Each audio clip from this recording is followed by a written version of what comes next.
Investment strategist Sonders joins us now. Lizanne,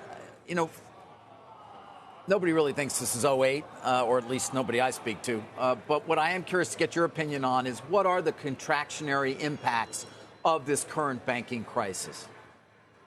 So even before SVB failed, you had seen a pretty significant tightening of lending standards, and that was across the spectrum of C&I loans and consumer loans.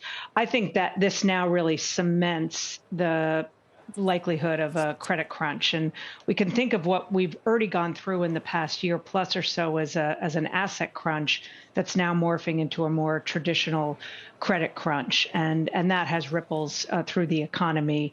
That was also the case in 2008, but 2008 was a massive solvency problem. This is more about liquidity. And I think the tools are there to keep this from becoming that type of systemic crisis. Right, but what about that? But the impacts that you do see then from more stingy lending, so to speak, what is that going to mean in terms of your view of the economy? I think the credit crunch maybe felt more on the economy and less on asset markets. Just a crimping, not of just lending availability, but you're seeing loan demand weaken. And if we think about where the crux of the problem is right now in the small banks and the regional banks, they do a tremendous amount of the lending for the small to medium-sized business community.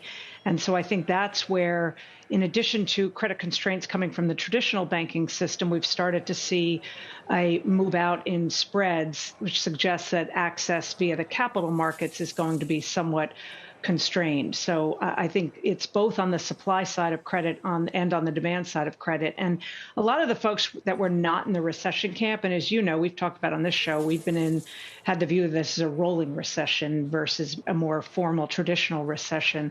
But a lot of the folks that were in the no recession camp had that view based on the absence of a credit crunch, which is almost always a precursor to recessions in the past.